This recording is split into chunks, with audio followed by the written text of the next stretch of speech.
What's up guys, Dr. Typo here. This video is going to be just going over the 1.07 patch notes. However, before I do that, I'd like to show you a couple things. First off, this happened. I have no idea what just happened there. A Titan spawned on top of another Titan and they tried to make babies. It usually doesn't work out too well.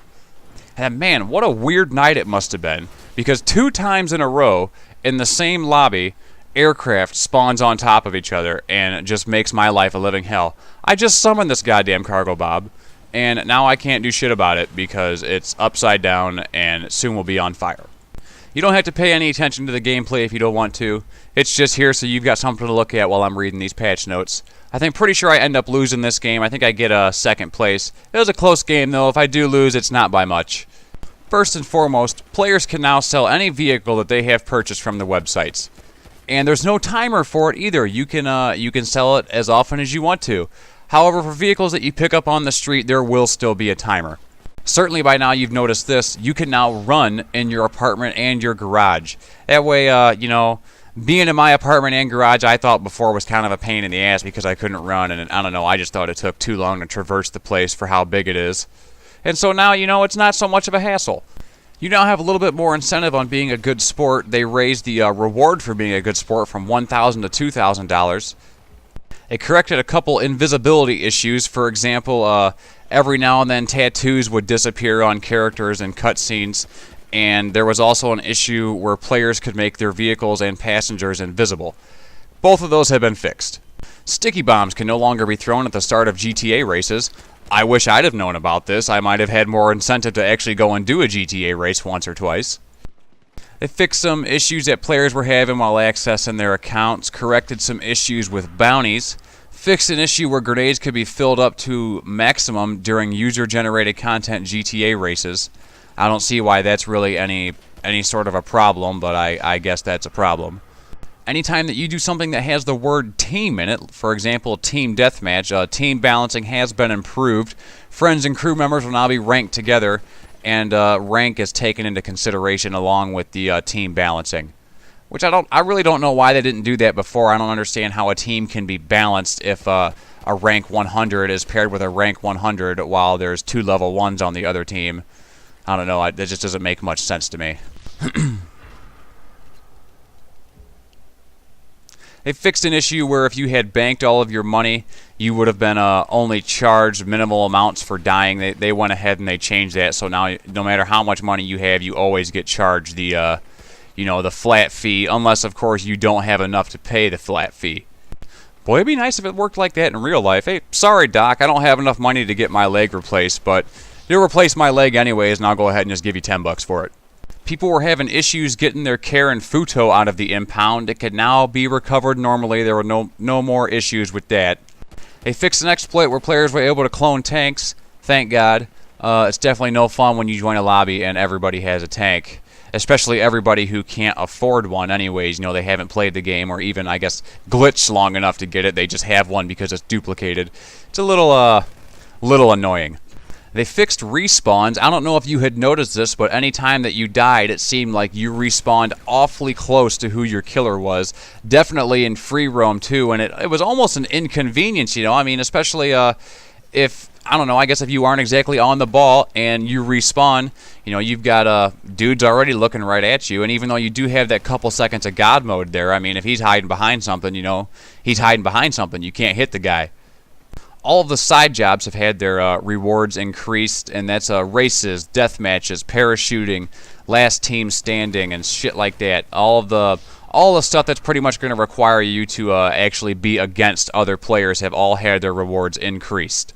Speaking of increase, here's something that free aim players have been hoping for a while. There is now a 25% RP bonus at the end of death matches, missions, last team standing, survival, player kills, and AI kills while playing in free aim.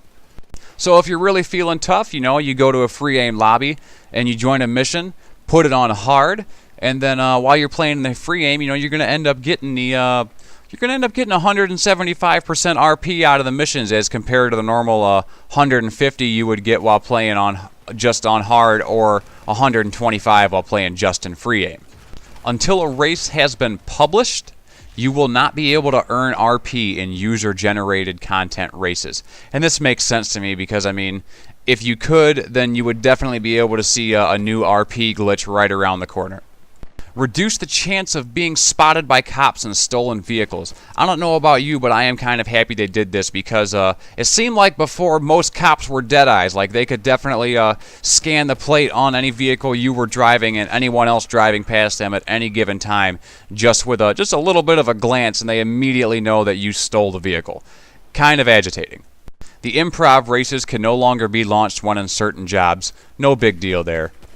Hold-up shopkeepers now have access to ammunition. I have been told that there have been some shopkeepers with Uzis and shotguns. However, I'm still only encountering them with handguns.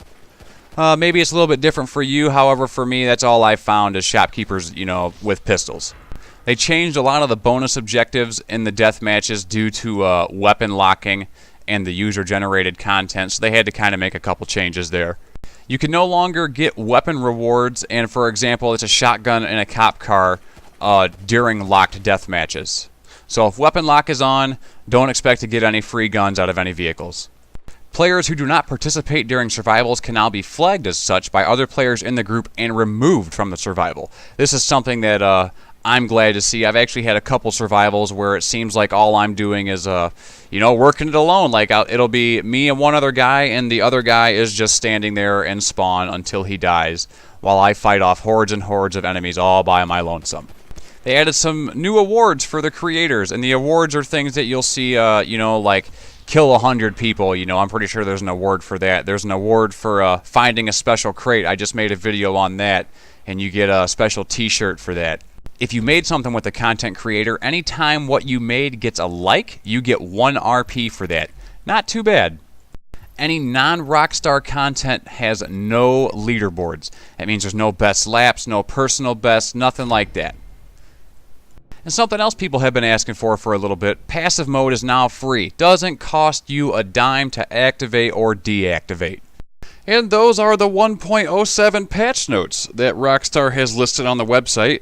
If you look in the description, you will see a link to that article so you can read the patch notes for yourself if you want to. I mean, no one's going to stop you if you really feel like you want to read. However, it does feel like there are a couple things that they might have added that they didn't mention. And maybe they have mentioned it before and I just missed it.